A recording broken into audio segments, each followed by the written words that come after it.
Leila Paz é pastora, teóloga e psicóloga, com formação em liderança, didática do ensino superior e aconselhamento para a saúde mental. É coautora dos livros Supere Suas Perdas, Bom Dia Jesus e Escolha Ser Filho. Receba agora a pastora Leila Paz.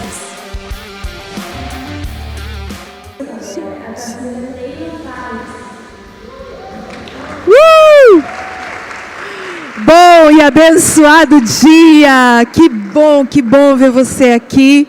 É um privilégio para a gente te receber aqui na nossa casa e com muita gratidão mesmo. O seu esforço de vir aqui, de estar conosco é muito precioso para a gente. E é uma alegria para a gente poder repartir um pouco do que o Senhor tem falado conosco, do que Ele tem trazido para a gente junto, né? Como família do céu, poder trabalhar naquilo que está acontecendo no momento. Eu queria conversar com vocês brevemente sobre saúde mental. É uma conversa que papai tem tido comigo, né, através dos anos. Eu me formei em psicologia, depois eu fiz um mestrado em aconselhamento para a saúde mental, e a gente foi se envolvendo nisso. Aí eu acabei fazendo uns cursos livres sobre esse assunto, e eu amo ter a oportunidade de trazer o povo de Deus para aquilo que Deus os criou para ser, não é mesmo? A gente está com uma situação super esquisita, né? A gente tem o autismo saindo de mais ou menos 10 pessoas em 100 lá nos Estados Unidos, indo para 40 pessoas em 100, apresentando algum tipo de sinal de autismo, isso nos últimos 15 anos. Esse salto tem sido sentido aqui também no Brasil, a gente está vendo muitos casos de autismo ao nosso redor. TDAH, né, está se tornando uma questão bem preeminente, as pessoas estão mesmo sendo diagnosticadas, então tem várias perguntas. O que aconteceu com o mundo? Nós temos várias coisas para pensar. Uma delas certamente é o meio, não é? Você sabe, você já tem estudado que o meio, ele modifica o ser humano. Então, as questões de alimentação, por exemplo, né? Nós não temos mais acesso aos alimentos como eles foram feitos por Deus. Isso já passou. Eles já estão todos modificados por várias razões, inclusive financeiras, né? O tomate já é mais durinho para não estragar no transporte, a alface já tem outros tratamentos também, a laranja já para diminuir a semente já tem outros tratamentos, e vai. Então, nossa alimentação, ela foi modificada drasticamente. Não poderíamos esperar outra coisa, senão um resultado nos nossos organismos, né? Nas nossas crianças. Tem outras questões, né? Uma questão muito complexa é a questão da alteração magnética. Cada um de vocês está com um celular aí, pertinho de você. Esse celular, ele não é inócuo, ele emite uma série de ondas eletromagnéticas e tudo. Então, isso também tem influência. Não podemos negar que isso também tem influência nos nossos organismos. Então, vamos falar dessas questões. Depois nós vamos falar do aumento da complexidade da sociedade. Eu não sei como é que foi a sua infância, mas a minha foi no sítio. Eu subia em pé de laranja, eu corria atrás de cachorro, eu fazia casinhas e fazendinhas na areia, eu brincava de guerra de mamona com meus primos, e eu não tive acesso à internet até depois dos meus 25 anos, ou seja, eu fiz uma faculdade sem internet. Eu ia para a biblioteca, eu fazia fichamento escrito, depois do fichamento eu passava para o trabalho, a gente passava limpo, datilografava. Naquela época, a gente, pelo menos eu não vivia um excesso, um overload de informação que eu vivo hoje. Eu abro aqui, né, o Instagram de manhã, cachoeira de coisas em cima da minha cabeça. E tudo isso requerendo minha atenção. O WhatsApp não para, né? Requerendo atenção. Você tem que... Como é que você faz, né, para continuar o seu dia e atender as demandas que aparecem no WhatsApp? E todas essas complexidades alteram também a nossa resposta, em termos cerebrais mesmo, né? Então, agora, os meus meninos, né, eles já cresceram no ambiente com internet. Eles já nasceram dentro de um ambiente com internet. Então, isso já trouxe uma grande diferença no sistema de pensamento, na elaboração do pensamento, lá atrás, lá na raiz de quem o ser humano é. Então, todas essas coisas foram modificando o nosso ambiente e foram trazendo muitas consequências para o nosso dia a dia. E a gente, como igreja, está aí para cuidar dessas pessoas, para abençoar essas vidas, para ajudá-las a encontrar respostas no meio dessa situação toda. E para encontrar uma maneira de sobreviver a todas essas situações que se apresentam todos os dias. Ansiedade e depressão são agora extremamente comuns, né? As grandes epidemias, ou melhor, pandemias do mundo, têm esses dois nomes, ansiedade e depressão, não é? E a gente está ministrando para essas pessoas todos os dias na nossa igreja. Então, conforme nós compreendemos um pouquinho esses panos de fundo, a gente começa a ajudar o indivíduo a compreender que algumas coisas, né, precisam ser pensadas. Eu vou para a alimentação de novo. O indivíduo nós temos todos os nossos alimentos modificados, mas o indivíduo que traz para dentro de si muitos ultraprocessados, ele vai ter consequências mentais. Não sei se você já se deu conta disso, mas a alimentação modifica o humor. Simples assim.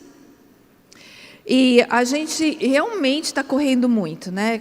Eu estou correndo muito. Então, a minha vontade é passar no McDonald's, pegar um sanduíche e ir comendo no carro, porque isso me ajuda a remir o tempo, não é?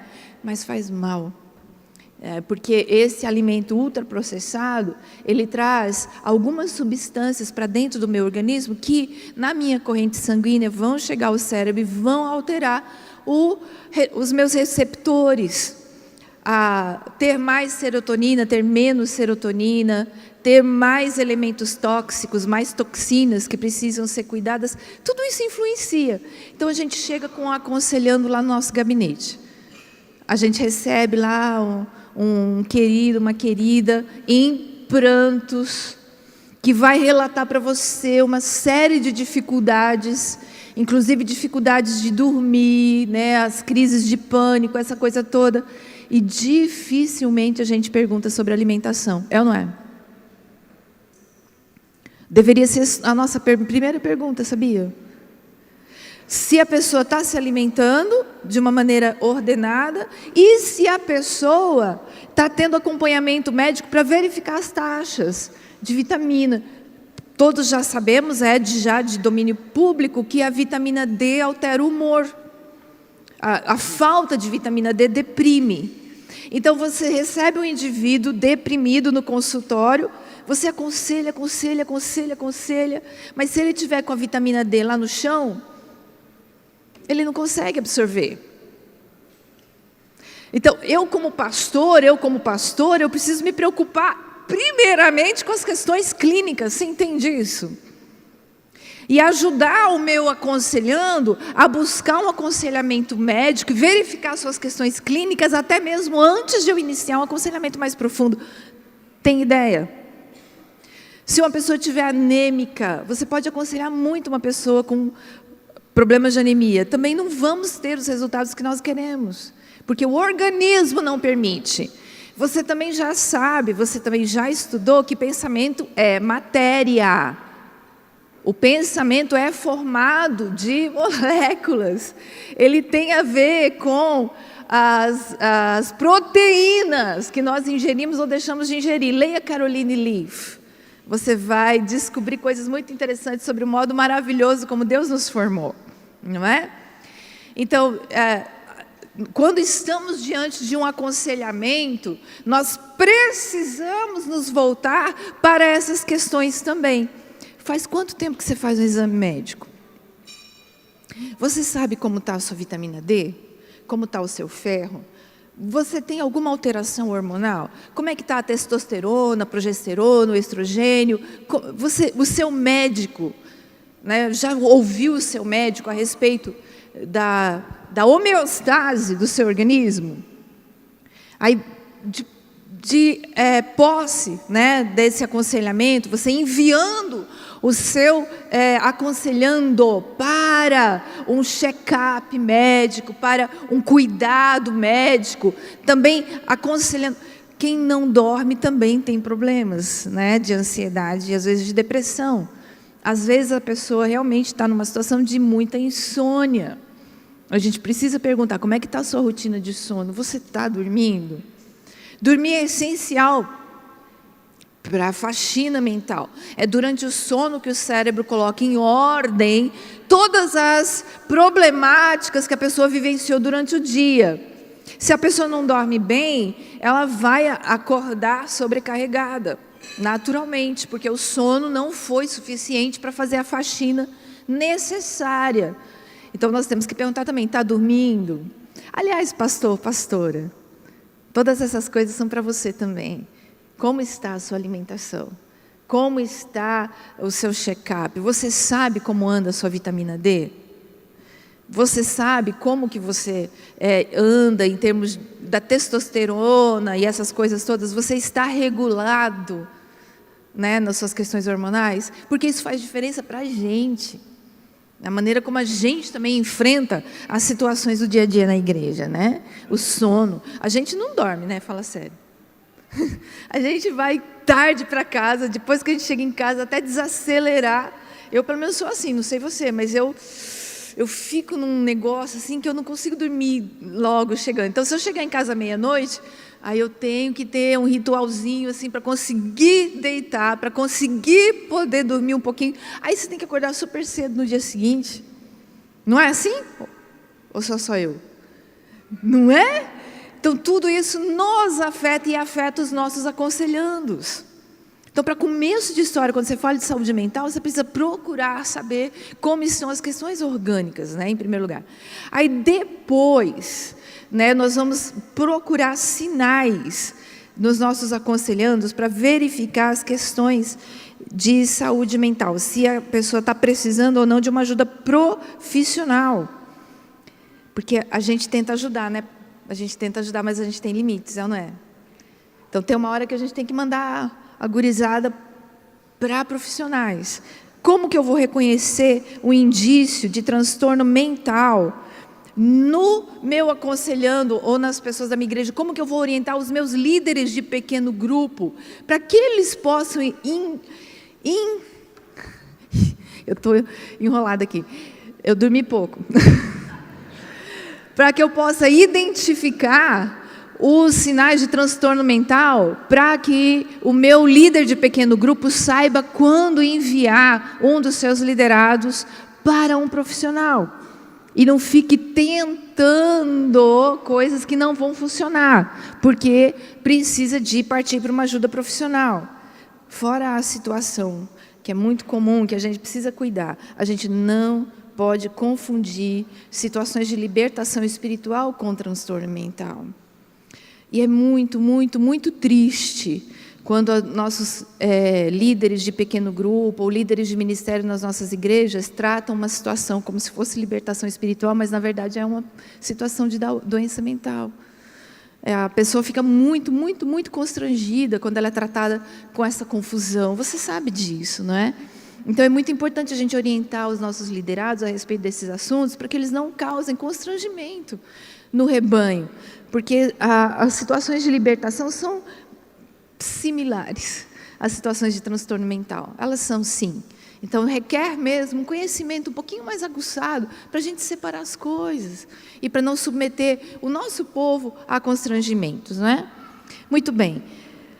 Um transtorno mental não aparece do nada. Ele não vem de repente.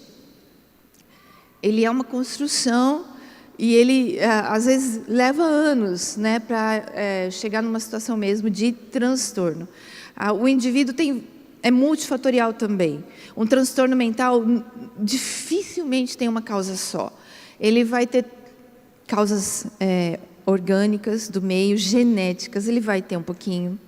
Ele vai ter a influência da experiência de vida da pessoa, se houve trauma, se não houve trauma, a interpretação que a pessoa faz da vida. Vão haver diversas situações que podem contribuir para um desenvolvimento de um transtorno mental. Então, normalmente, a gente precisa fazer muitas perguntas, a gente precisa ter muita sensibilidade, a gente precisa observar a vida como um todo da pessoa, para poder, então, começar a perceber, não, esse indivíduo pode realmente ter alguma situação de transtorno mental. Agora, o que acontece é que, normalmente, várias pessoas do relacionamento da pessoa começam a reconhecer essas pequenas mudanças que indicam transtorno mental e começam a ter esse sentimento, puxa, fulano não está bem. Então, você começa a recolher essas informações dos diversos ambientes, né, da igreja. Chega um episódio de alguém, chega um outro episódio, você começa a juntar o quebra-cabeça, né? Uma observação que eu quero fazer com vocês, que apesar de tudo isso que eu estou conversando com vocês aqui, também tem um outro fenômeno que me preocupa bastante na nossa sociedade hoje. Qual é? É o da patologização. A gente olha, por causa mesmo do aumento da informação e das possibilidades diagnósticas e todo mundo, todas essas situações, por exemplo, nas escolas, né? A gente olha para a criançada e agora quase todas elas têm TDAH. Mas a gente esquece de uma coisa, que criança é criança. E criança não tem condições de parar sentada numa carteira por mais de 1 hora. Isso não é infantil, isso é adulto. E aí na escola, a escola exige que a criança fique sentada não só mais de 1 hora. A escola exige que a criança fique sentada 1h30, 2 horas, até o intervalo. E aí a criança não aguenta, a criança fica levantando, a criança precisa conversar com o amiguinho. Aí os professores começam a dizer para os pais, leva para o neuro, faz uma avaliação. Aí os pais começam a ficar preocupados, aí os pais começam a ver, nossa, meu filho, isso mesmo, porque o raio da internet, né? O Dr. Google, aí os pais, nossa, meu filho é isso mesmo, nossa, meu filho é isso mesmo, nossa, meu filho é isso mesmo. Resultado, a criança não pode mais ser criança. Ela vai receber um rótulo, uma patologia, vai receber um remédio, porque ela tem que ficar sentada mais de 2 horas numa carteira, mas ela tem 6 anos de idade. Isso me preocupa muito, muito, muito, muito. E eu tenho resistência, não é, a algumas situações onde não examinamos primeiro contextos e não permitimos primeiro, até mesmo que os adultos, né? Por exemplo, a depressão. Hoje, ninguém mais pode ficar triste. Se o indivíduo está triste, ele já vai procurar um auxílio, já quer uma pílula para que a tristeza vá embora, porque o remedinho vai resolver a sua situação. Gente, viver é difícil. Nós vamos ficar tristes. E às vezes nós vamos ficar tristes durante muitos meses, porque a situação é grave. Não estamos com depressão, nós estamos tristes. Mas toda a nossa sociedade hoje acha muito legal ir no psiquiatra, pegar uma pílula e resolver a tristeza com a pílula e não com o processo. Isso também está me preocupando. Ansiedade, mesma coisa. Todos nós temos problemas, óbvio. A viver é difícil. Nós temos dificuldades e vamos ficar preocupados. A preocupação faz parte da vida. O ter um receio, né, de algumas coisas, o ficar ansioso diante de um problema que aconteceu na igreja. Eu estou enfrentando um problema financeiro, eu vou ter dor de barriga. Se eu tenho uma reunião muito difícil para fazer na igreja, aconteceu um baita de um problema, eu vou ter suador, eu vou ficar com o coração acelerado. Uai, isso é normal. O organismo reage às situações da vida. Claro que reage fisiologicamente. Não, estamos ansiosos, nós temos que ir para o psiquiatra, nós temos que pegar uma pílula mágica que vai me ajudar a não sentir mais nada, e assim eu vou ficar feliz. E nós estamos removendo, como sociedade, a oportunidade que as pessoas têm de tratar as suas dificuldades, passar por processos e vencê-los, como era antigamente. Não é? Então, tenho também essa preocupação, e eu trago essa preocupação para você. Embora eu esteja falando com você sobre identificação de patologias, eu também queria dizer para você que nem tudo é patologia, não. Muita coisa é simplesmente a vida, e viver é difícil.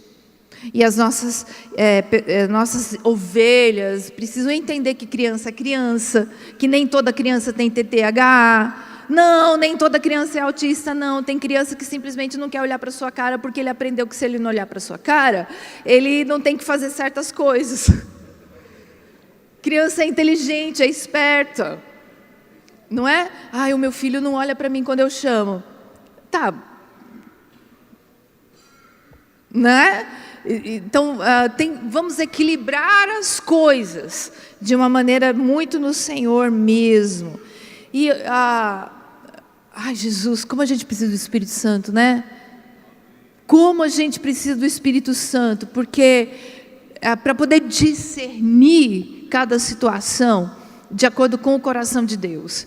Mas o conhecimento é importante, então dá uma pesquisadinha mesmo sobre TDAH, sobre autismo, para você entender também sobre essas situações todas, enquanto você ajuda o rebanho a não patologizar.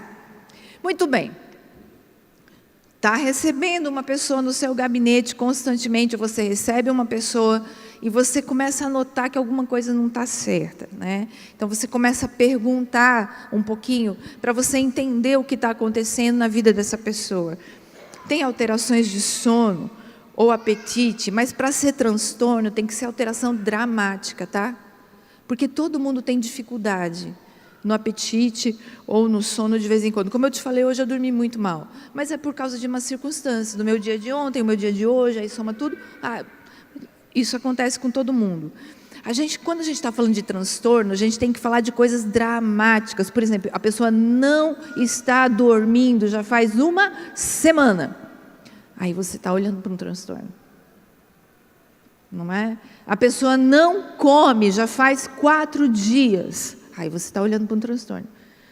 Não é quando uma pessoa não consegue almoçar que ela está indicando um transtorno. Faz sentido para você? Ok, mudanças de humor, também muito dramáticas. Né? A pessoa realmente muda de uma hora para outra, assim, na sua frente. Ela está sorrindo e começa a chorar. Ela está chorando e começa a rir, dramaticamente. Você está olhando para um transtorno. Né? Retirada social. Não, a pessoa não sai do quarto já faz 5 dias, não é? Essas coisas têm que ser olhadas. Outra coisa, queda no funcionamento. A pessoa não consegue ir trabalhar. Não consegue. A pessoa não consegue ir para a faculdade. Ela não consegue, ela realmente não faz mais o que ela costumava fazer. Problemas de pensamento. Fala, né, difícil, a pessoa fala, você não entende o que ela está falando, falas desconexas, tudo isso é sinal de transtorno. E, de novo, coisas dramáticas indicam transtorno, não coisas que todos nós vivemos. Então, antes da gente mandar para o psiquiatra, a gente precisa avaliar mesmo o estado da pessoa e ver o que realmente está acontecendo. A alucinação, às vezes as pessoas alucinam na nossa frente, né? Elas falam de mania persecutória, né? Eu fui no banco e eu sei que eu fui filmado, meu cartão foi chipado, agora estão me perseguindo na internet, e falas assim. Eu acredito que você já ouviu coisas assim no gabinete, né? A coisa persecutória é bastante comum. Então, você vai olhar para isso e vai tentar mesmo enviar para um profissional. e a incapacidade de perceber mudanças nos próprios sentimentos, no seu próprio comportamento. A pessoa realmente não enxerga o que está acontecendo. Medo ou desconfiança muito fora do comum, comportamento não peculiar, doenças físicas sem causas óbvias, né? Muita dor de cabeça, muita dor de estômago, dores e dores que não têm explicação médica, e o pensar em suicídio. O suicídio é um problema também muito, muito, muito sério. É tema para uma outra conversa nossa, numa outra oportunidade, para a gente discutir as questões de suicídio, mas a pessoa verbaliza, né, que está realmente pensando em tirar a sua própria vida. E essa é uma urgência médica, tá? Se você ouviu a pessoa falar para você que ela teve a intenção de morrer, de tirar a sua própria vida, essa é uma urgência médica. Você precisa encaminhar para um psicólogo e para um psiquiatra sem pestanejar, porque com isso a gente não vai nem tentar identificar se a gente está enganado ou não, tá? Isso a gente vai realmente mandar para os profissionais investigarem de imediato, né? No caso de crianças, as condições de saúde mental, elas não são muito verbalizadas. No caso de crianças, você vai ver alterações de comportamento, e de novo, alterações dramáticas, né? Não é a criança sendo criança, são alterações muito dramáticas mesmo no comportamento, mudança de personalidade, e aí você vai precisar de encaminhar para um auxílio profissional. E, de novo, gente, 1 ou 2 desses sintomas, eles não caracterizam um transtorno mental, mas um conjunto deles. E nós, como pastores e conselheiros, não temos condições de diagnosticar. Por mais que nós tenhamos estudado, nós temos condições de encaminhar. E precisamos encaminhar para os profissionais que podem diagnosticar. Mas nós não podemos dizer para o nosso aconselhando: nossa, eu acho que você está com transtorno bipolar. Não podemos. De jeito nenhum. Por mais que você tenha estudado sobre o assunto, por mais que você saiba sobre a situação, evite trazer esse rótulo para a pessoa, porque ela recebe, porque você é autoridade. Ela acredita no que você está falando. Nossa, eu acho que você está com uma depressão. Ela, recebe isso, porque você é uma autoridade, e o que você fala, ela leva muito a sério. Então, evite diagnosticar, evite. Ai, nossa, eu acho que você está com transtorno de ansiedade. Evite emitir juízo a respeito dessas coisas, porque por mais que nós queiramos ajudar, dando indicações para as pessoas, é um rótulo. Faz sentido para você? E a pessoa recebe e veste esse rótulo, porque quem falou é o meu pastor, é o meu líder. E ela acredita nisso e vai passar a dar vazão a algumas coisas, porque você sabe que a mente é poderosa. O Senhor nos disse que tudo que nós pensamos, isso nós somos. Está escrito em Provérbios. O Senhor também nos disse que se nós queremos nos transformar, nós devemos renovar a nossa... É poderoso demais. Tudo que você pensa tem consequências no seu organismo e no seu comportamento. Tudo que você pensa. O seu pensamento não é inócuo, nem o mais simples deles, não é? Então nós precisamos ter cuidado quando nós falamos com as pessoas. Nós podemos falar: puxa, você já investigou tudo isso que você sente? Você já teve a oportunidade de conversar com um profissional sobre tudo isso que você está sentindo? Sem emitir juízo diagnóstico, nós encaminhamos a pessoa para a busca de um profissional, né? Esse profissional, puxa vida, se for crente, gente, é tudo de bom. Eu realmente acredito que eu não devo encaminhar para um psicólogo não crente. Não no Brasil, não posso. Porque a psicologia no Brasil é altamente ideológica. Ela tem uma formação nas faculdades fundamentada em ideologia, não em ciência. O jornal do CRP, CFP, estou vendo, vocês estão vendo que eu não dormi, né? Ele não traz novidades científicas, ele traz notícias ideológicas. Não sei quem mais, além de mim, recebe o jornal. Ele não traz novidades científicas, avanços na área da psicologia, ele traz novidades ideológicas. Certo? Então, a psicologia no Brasil tem esse viés. Portanto, eu quero indicar minha ovelha para um psicólogo crente. E olhe lá, né? Porque tem psicólogo crente maluco também, que eu preciso tomar cuidado também. Verdade? Você sabe que é verdade, né? Aqui na nossa cidade tem uns casos assim, ui, meu Deus do céu. Aí o povo fala, não, mas ele é crente. Eu, ai, Jesus! Né? Então, tanta sabedoria é necessária. Mas, então, estamos percebendo que há um transtorno, estamos percebendo uma alteração, vamos indicar para um psicólogo. Psicólogo crente, experimentado, preferencialmente da linha cognitivo-comportamental, porque a linha cognitivo-comportamental tem eficácia científica comprovada para cuidar de transtornos de uma maneira muito eficiente. Então, eu vou procurar saber na minha cidade onde estão os cognitivos comportamentais e os crentes, né, e vou conhecer os psicólogos, e vou conhecer a linha de trabalho deles, e vou indicar.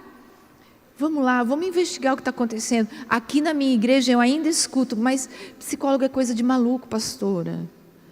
Será que eu estou doido? Não, filho, você não está doido, você só está precisando de uma ajuda profissional para o seu cérebro, né?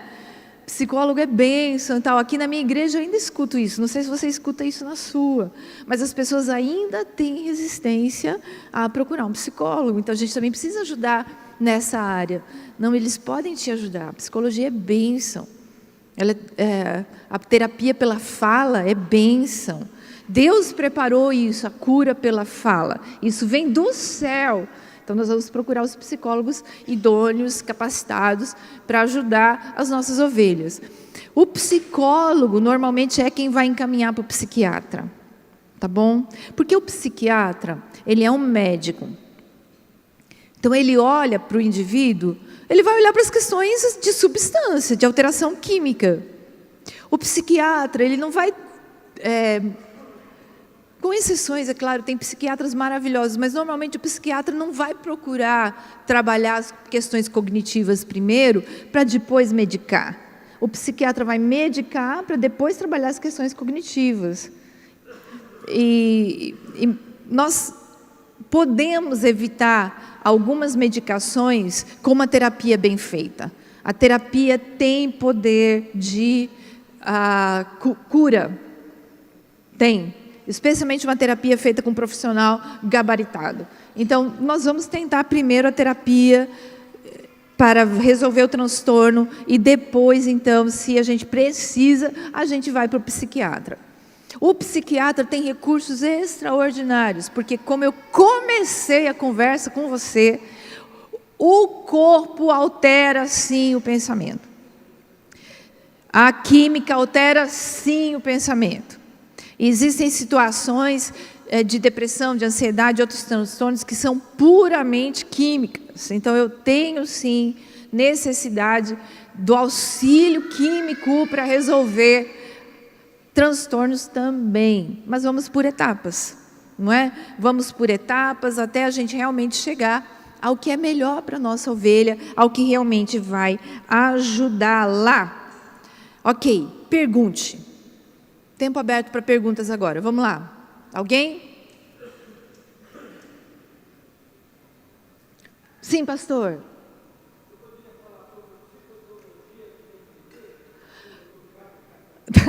Plim, plim. No meu tempo a Globo fazia plim, plim. Agora eu não assisto mais, né? É com vocês, os nossos comerciais. Esse curso de psicoteologia, ele faz uma união bem especial entre a palavra de Deus e a psicologia. E ele traz muitos recursos para a gente, como conselheiros, para a gente aconselhar as nossas ovelhas. É um curso bem legal. O Fábio Damasceno é um homem extraordinário. Ele, além de psicólogo, é psiquiatra. Antes de tudo, ele é pastor, um estudioso e um extraordinário homem de Deus, pensador, né, das questões de saúde mental. Psicoteologia é um curso muito, muito, muito bom. Vale a pena você fazer.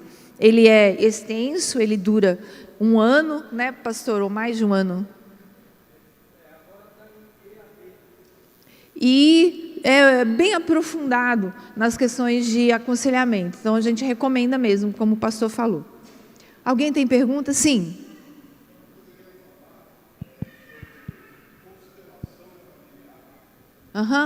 A constelação familiar é uma distorção da terapia sistêmica. A terapia sistêmica é válida, tem comprovação científica e é muito útil, né? O terapeuta sistêmico, ele tem ferramentas muito úteis para trabalhar questões em família.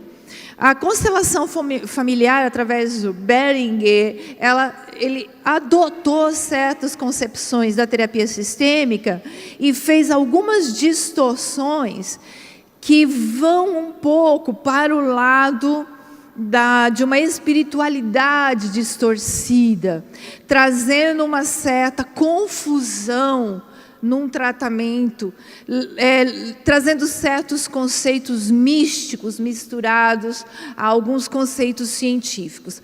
A constelação familiar é perigosa, é danosa e não deve ser recomendada nos nossos arraiais. Infelizmente, a justiça brasileira está recomendando a constelação familiar aqui no estado de São Paulo. Os nossos servidores públicos na área de justiça fazem cursos na constelação familiar aqui no estado de São Paulo. Então, existe uma certa tentativa de validar esse procedimento, mas ele não é recomendado. Não é. Mais uma coisa, sim?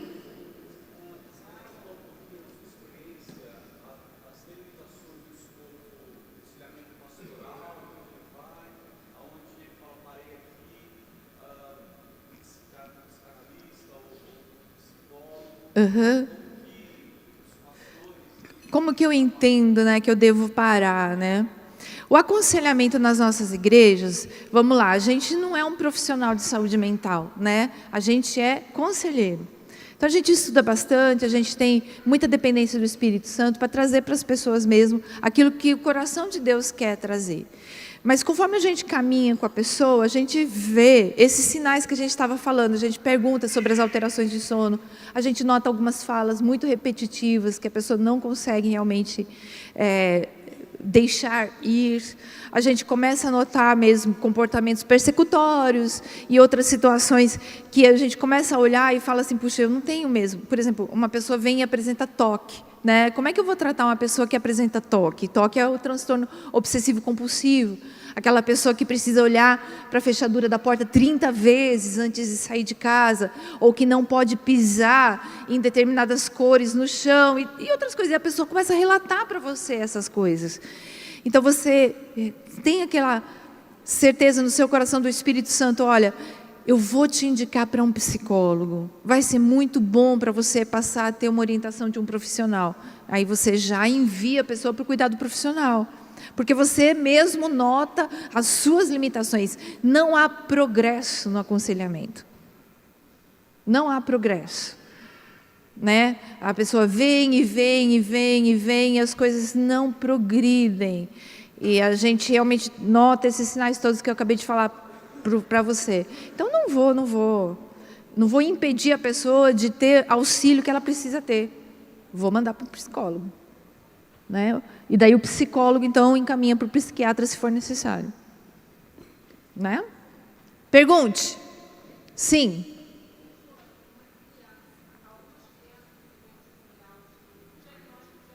Sim.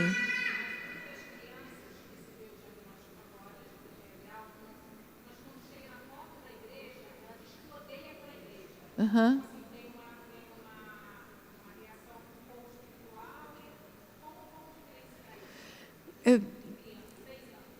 Tem uma criança de 6 anos, ela tem muita condição de conseguir, né, coisas de acordo com a sua vontade, não é? Nós já examinamos, nós já conversamos com essa criança em outros momentos, em outras situações, para identificar por que ela odeia a igreja. Quais são as respostas que ela dá? Podemos investigar se alguém a tratou mal, podemos investigar se ela passou algum susto, na igreja, podemos investigar se ela teve alguma experiência que a marcou negativamente. E aí a gente vai propor uma ressignificação dessa experiência. A gente pode, com muito carinho, levar de novo a criança para a classinha, num momento onde não tem ninguém, para ela observar a classinha, para ela poder ver como ela é. Podemos, depois de levar ela para a classinha, quando não tem ninguém, ir com ela, acompanhá-la. Ou seja, nós vamos ressignificando aquela experiência. Nós podemos também suspeitar de que as crianças não querem ir para a igreja por alguma razão. Talvez ela queira ficar com a avó, talvez ela queira ficar em casa, porque é um ambiente mais confortável para ela. Tem várias possibilidades para a gente investigar. E é claro que nós vamos orar para o Senhor proteger a mente e o coraçãozinho da criança de qualquer ingerência maligna de qualquer espécie. Nós vamos orar, nós vamos colocar mesmo o sangue de Jesus, simbolicamente sobre a vida da criança, e vamos pedir ao Senhor para proteger ele, para não permitir que demônio nenhum converse com ela, de maneira nenhuma. Então nós vamos caminhar em paralelo com várias possibilidades, investigando todas elas, até a gente descobrir como a gente pode ressignificar a experiência dessa criança na igreja, para ela ficar bem, né? Pergunte. Aonde? Oba! Bom dia. Meu nome é Paula, eu sou conselheira tutelar na minha cidade. Está me ouvindo, pastora? Não muito bem, não. Som. Um pouquinho de dificuldade de ouvir você. Está me ouvindo agora? Pode aumentar um pouquinho, por favor? E agora sim. Meu nome é Paula, eu sou conselheira tutelar na minha cidade e gostaria de compartilhar o que a pastora trouxe a respeito dos diagnósticos precoces. Eu lido diariamente com inúmeras crianças e adolescentes que estão inseridos em programas não de terapia, mas são entupidos de remédios, crianças de 4, 5 anos, adolescentes diagnosticados precocemente com inúmeros, os mais diversos transtornos. E a respeito da criança de 6 anos que a pastora compartilhou aqui, de repente, o próprio ambiente familiar que ela se encontra, porque é algo que a gente também observa, o ambiente que a criança e que o adolescente se encontra inserido, ele atrapalha muito o desenvolvimento da criança nos mais setores, na escola, na igreja, na sociedade. Às vezes a criança está dentro do carro com os pais, chegando na igreja ou saindo da igreja e ouvindo os pais falando mal da igreja.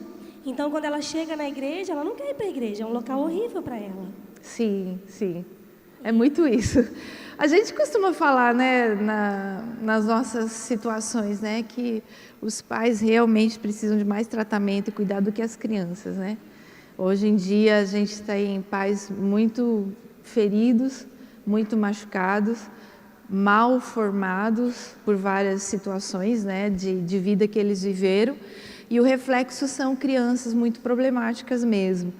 E não tem muito a ver com a criança, nem com o organismo dela, mas tem mais a ver com a estrutura familiar. Nesse caso, a terapia sistêmica, como a gente falou, que é válida, ela pode ajudar bastante, mas a gente tem tantas coisas para analisar num ambiente de doença mental. Raramente é uma coisa só.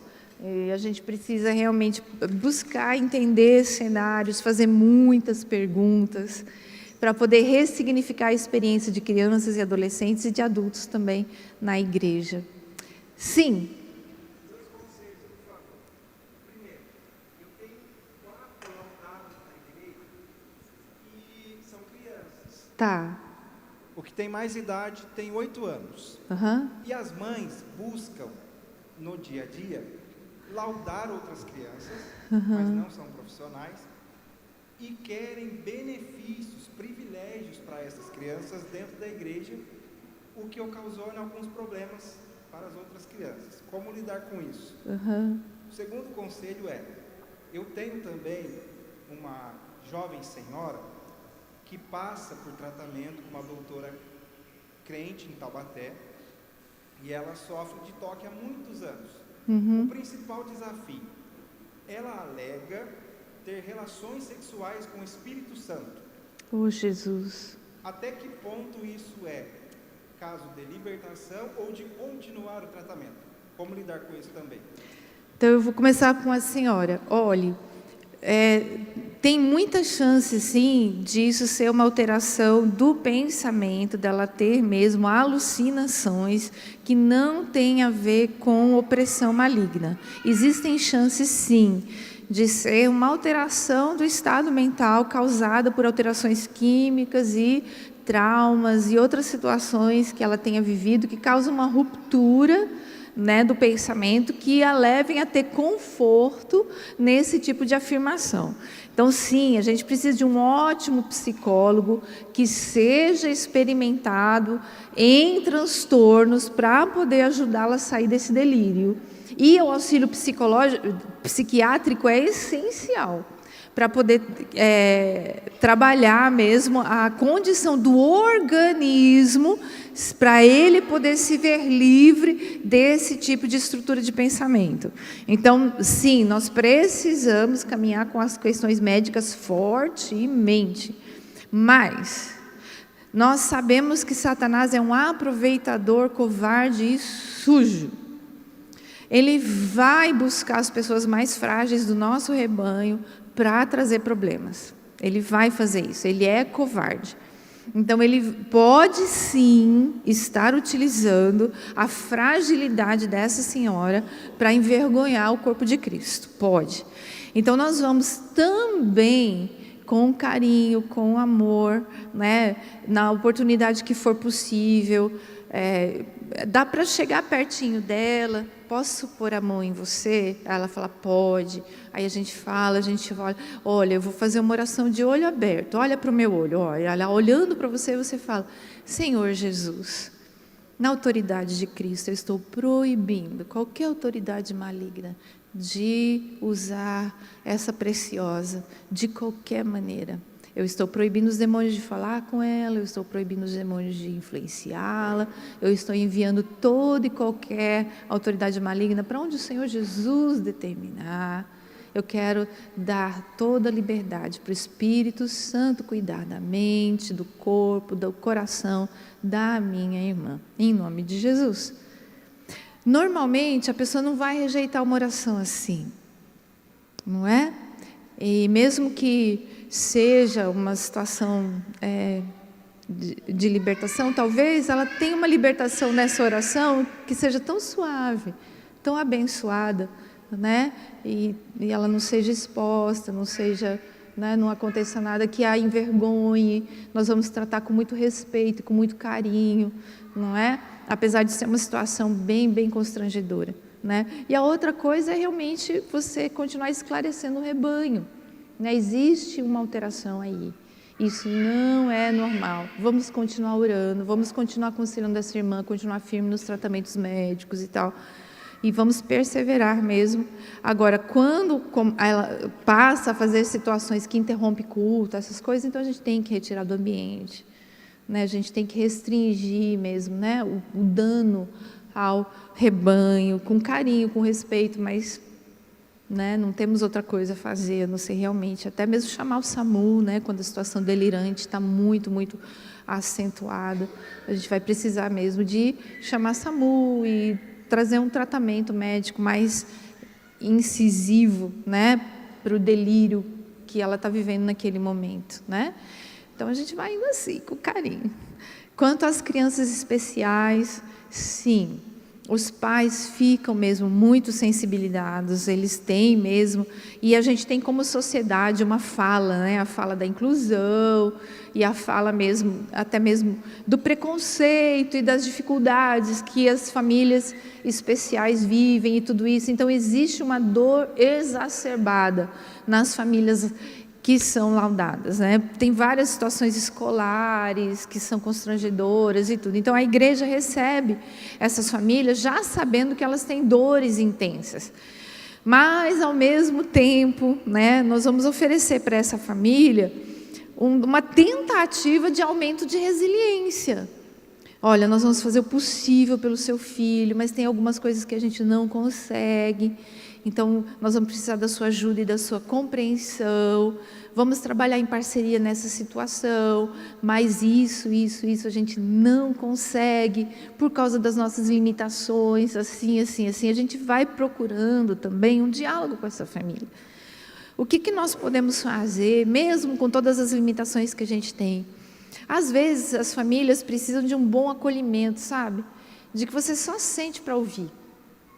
Se elas perceberem que alguém na igreja escuta o que elas têm a falar, sabe? Mesmo que eu não possa fazer nada, mas eu ouço o que elas têm a dizer, isso já acalma o nível de dor que elas estão sentindo, porque elas se sentem ouvidas, que é uma das principais queixas, né, das famílias de crianças com necessidades especiais. Elas dizem sempre que não tem voz, né? Então, sentar, ouvir, orar, né? Dizer, olha, infelizmente eu não tenho exatamente agora todas as respostas para tudo isso que você precisa, mas vamos orar. E assim a gente vai caminhando, né, com paciência e amor. Mas tem horas que a gente vai ter que falar, não consigo. A gente não consegue, minha irmã. Nos perdoe, mas a gente não tem esse recurso, né? Vamos tentar achar uma alternativa. Que alternativa nós podemos ter para essa situação, né? E assim a gente vai tentando caminhar. Faz sentido para você? Pergunte. Sim, lá no fundo. Pode falar, minha irmã. Acho que ele deixa você falar. Hã?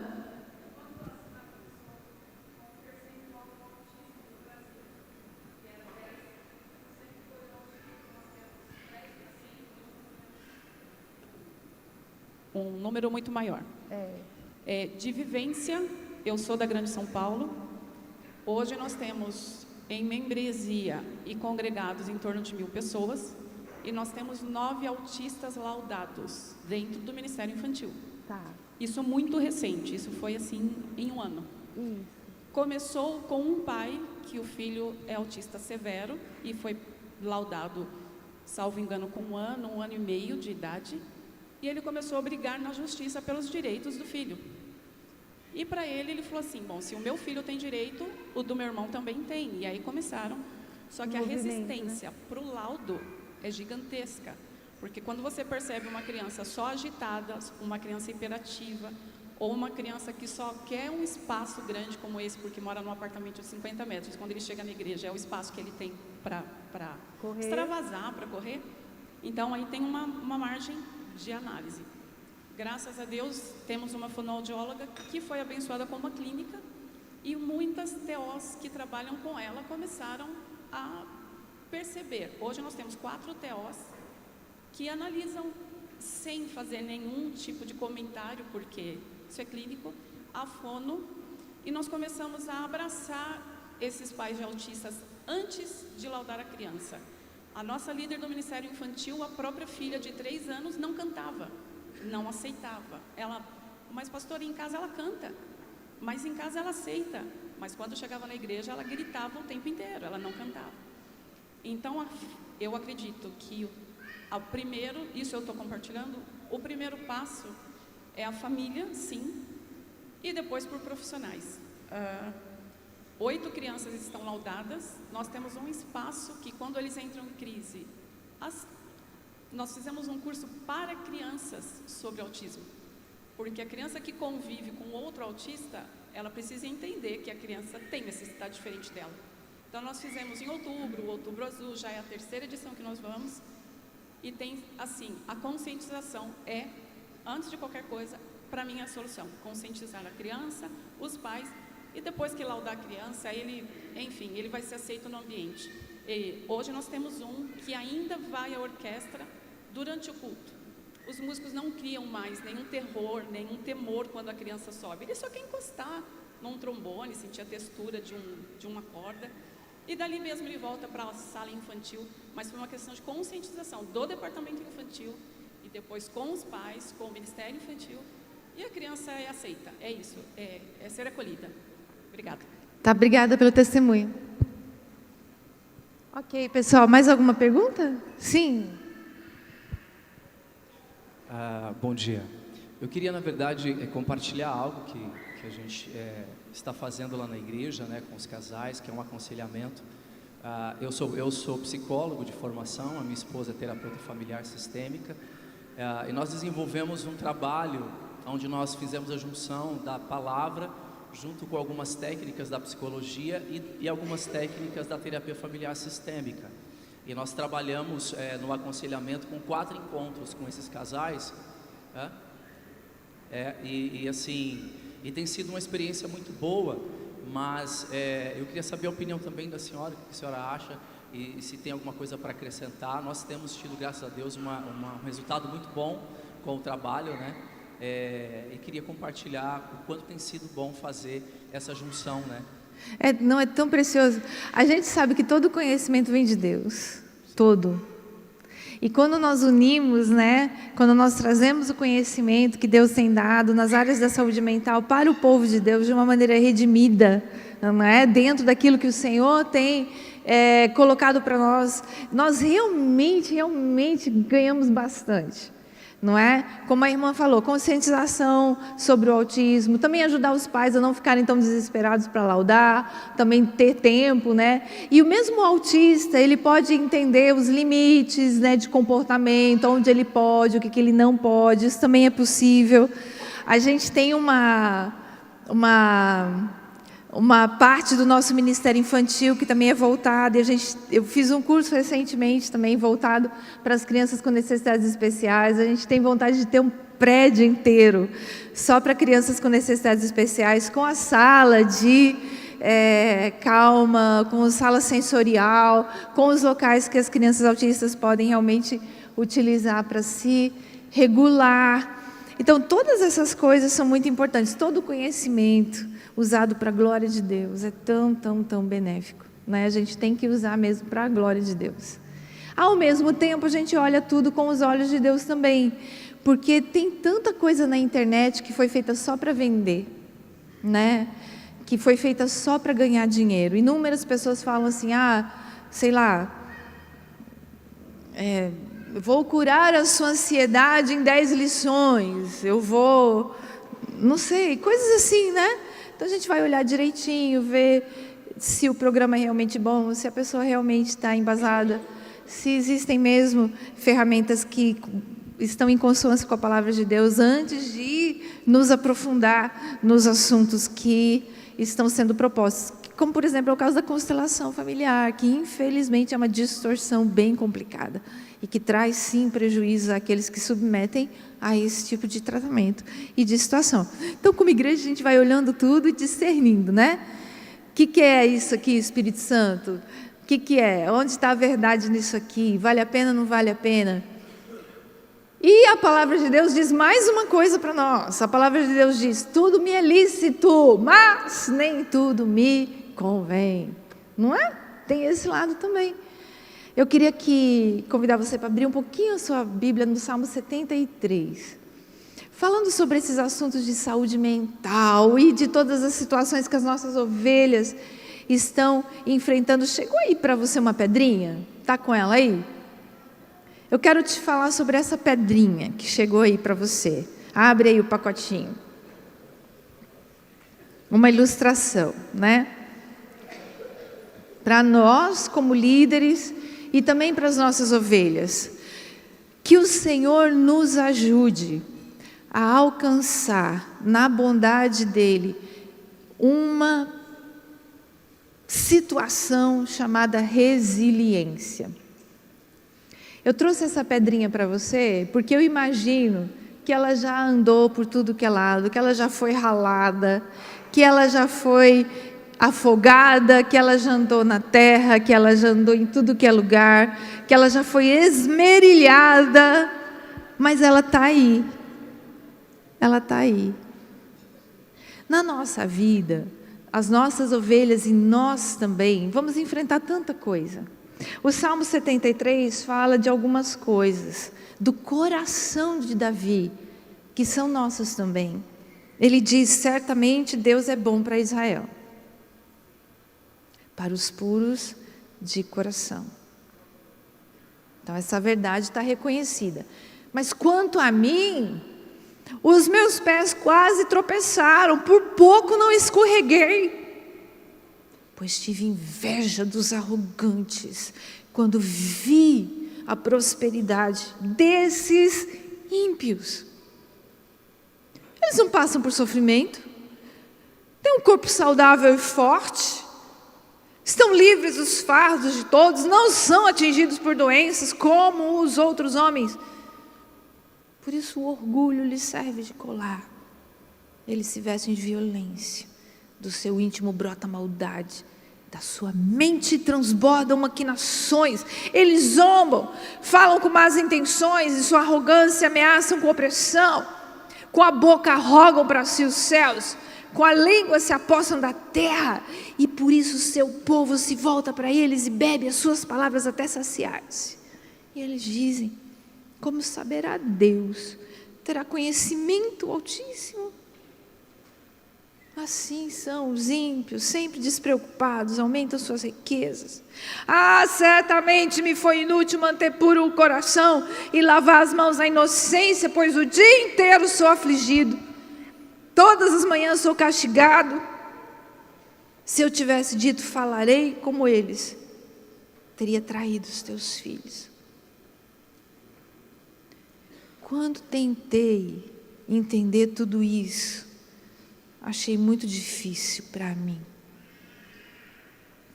Até que entrei no santuário de Deus.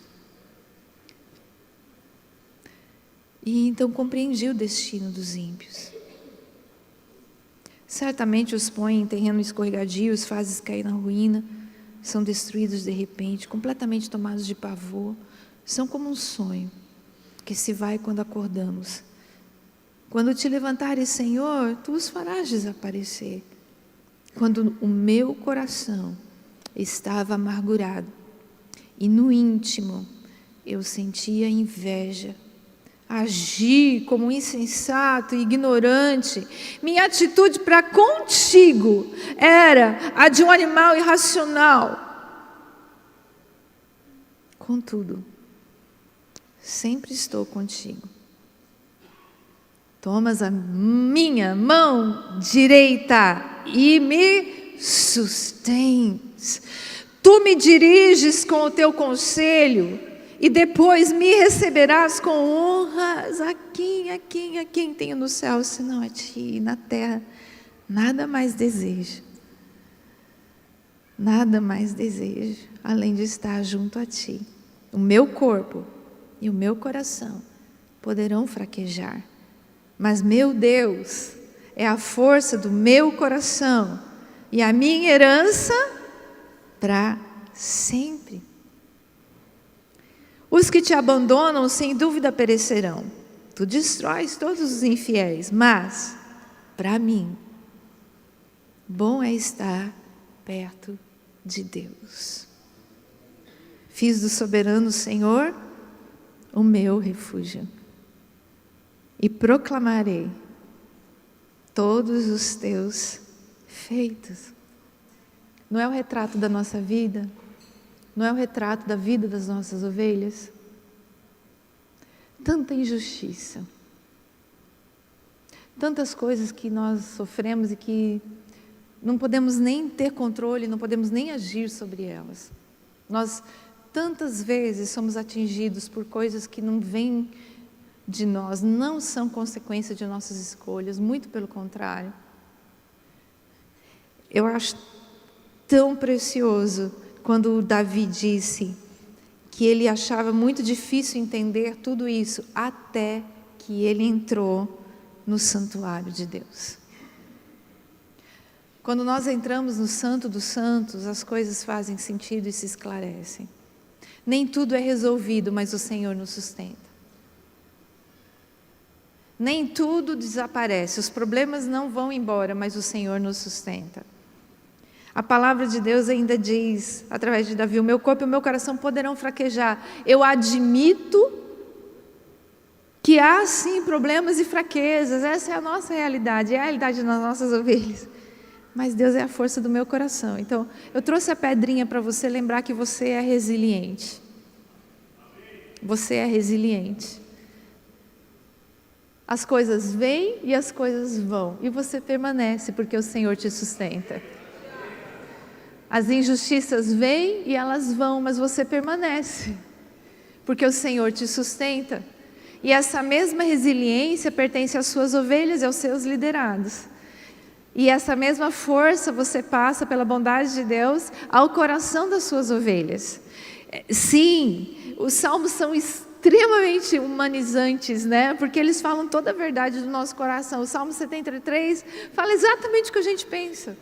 Como é que esse povo aí fora sofre menos que a gente, né? Dá tudo certo para eles.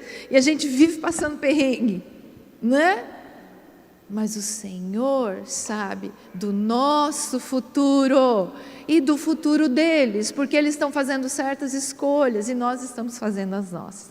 Nós escolhemos ser e receber a rocha, que é Cristo, para nos sustentar. Então, que essa pedrinha te acompanhe só para te lembrar, você é resiliente. Você tem a capacidade de passar por problemas e vencer. Seja o que for, venha o que vier, o Senhor é contigo. Amém? Vamos orar? Jesus, obrigado demais. Em todas as situações, o Senhor está conosco. Deus, o Senhor é Deus. Tudo sabe, tudo conhece, tudo vê. Espírito Santo, Tu és o nosso guia em cada situação, diante de cada ovelha, diante de cada problema. O Senhor é o nosso conselheiro, o Senhor nos ajuda a discernir. Aleluia, aleluia, aleluia.